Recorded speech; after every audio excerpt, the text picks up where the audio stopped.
If you go online and click on main care, maybe you will see the kind of things that men are doing in that part of the country, and they are partnering with Save the Children to do those kind of things.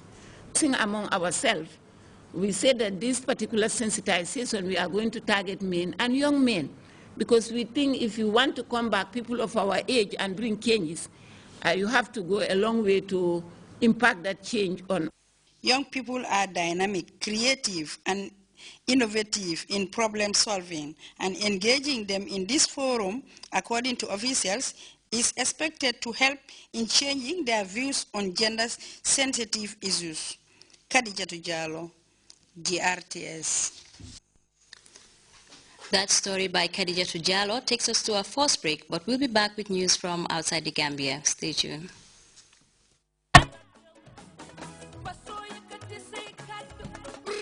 Gambia,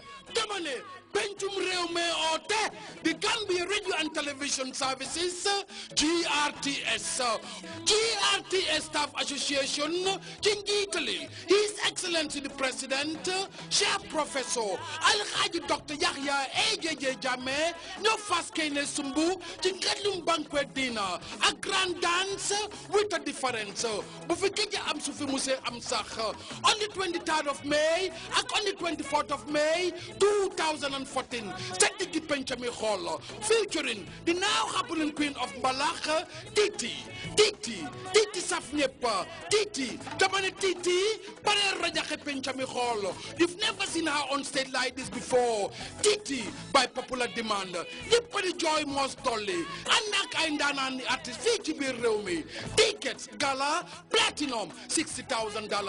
Diamond, $50,000. Gold, $40,000, and the individual $1,000. Grand dance ticket, $500 and $300 flat. For all reservations, please call 991-199-203-1850-682-9536. Sunyureu, Gambia. Welcome back. In Nigeria, emotions remain high as families and friends of the abducted schoolgirls continue to protest. On Wednesday, several women rights activists took to the streets of the capital, Abuja, braving, driving rain, demanding information about what is being done by the Nigerian government to rescue the girls. CFI reports, due to mounting pressure both at home and abroad, the government of Nigeria says it will open to talks with the militant Boko Haram group. One of the schoolgirls who somehow managed to escape from the clutches of the notorious sect Boko Haram in Nigeria. She and other villagers are watching a video sent by her former captors, which shows some of her friends who were kidnapped 1 month ago wearing jalabas. Emotions are high as the families, neighbors, and friends of the girls recognize their faces on the video. I'm feeling happy because we see our friends, but we want to go and bring them for us. Seeing the girls on the video was heart-wrenching, but at least it proved that at least some of the 223 kidnapped girls are still alive. I have seen my daughter on the screen. I saw her, she was not as how I know her, but she looks so stiff like that. The Boko Haram video of the kidnapped girls served to make people in Nigeria and around the world even angrier. Rain in the capital Wednesday did not prevent several women's rights activists from demanding the government of Nigeria account for its actions so far to save the girls. Now we want them to go and get them. We ask for, go get them. So we know you can protect us at all times. That's it. The governor of the northeast region of Nigeria, where the schoolgirls were kidnapped, spoke out on Tuesday. Demonstrators demanded information on exactly what the authorities are doing to bring back the girls. Due to pressure, the government now says it's open to talks with the Islamist sect. In western Turkey, officials now say more than 230 people are dead after a coal mine explosion and fire, and hopes are fading for hundreds of miners who are still trapped inside.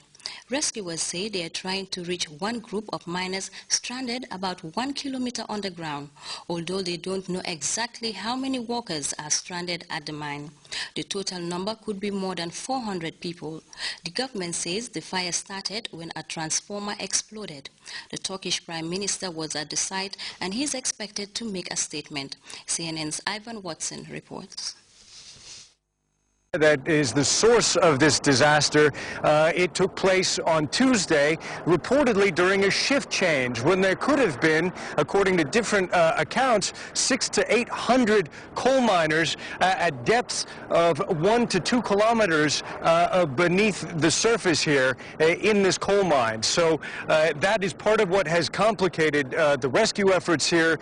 Most of the deaths we're hearing have been a result of carbon monoxide poisoning. Of course, you're in an enclosed space deep below the surface with a raging fire, and that, of course, uses up the oxygen supply in that area. This is a mining district. The surrounding mountains have been completely razed and pulled down by the substantial mining operations in this district of Turkey, and we drove through the nearest Soma, and there you have probably more than 1,000 Turkish security forces deployed, barriers along the main road through town, and hundreds and hundreds and hundreds of residents who have gathered outside the heavily guarded entrance to the hospital there, lining the streets. It's clear that this disaster is hitting this community in Western Turkey very, very hard, and it has raised fears among some senior Turkish politicians that this could, when the operations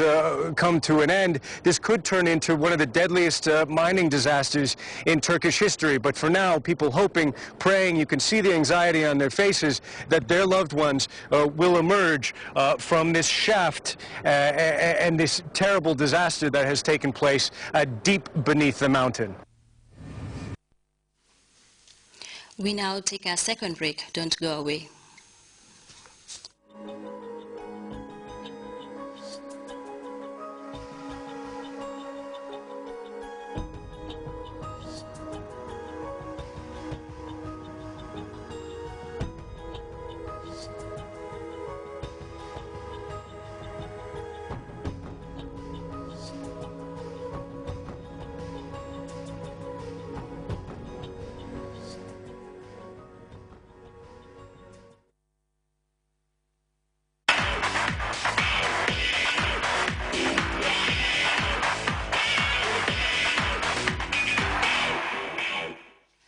Welcome back. On Tuesday, attention shifted to the Banjul beachfront, where water sports enthusiasts and delegates attending the ongoing Roots Festival gathered to watch the Regatta 1 of the country's indigenous sports. Momodu S. Jallo was in the midst of the ambience, and he tells us more.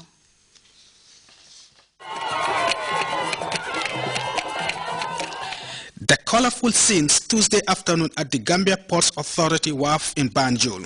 A spectacular cultural display inside the waters of the Atlantic Ocean by the fishing community as hundreds if not thousands of spectators stormed the seaside to catch a glimpse of the traditional boat racing, famously known locally as regatta. Most of us might be obsessed with football, volleyball, cricket and other sports borrowed from the West. But it might interest you to know that several decades ago there existed some exciting traditional sports which were once upon a time the darling of Gambian sports.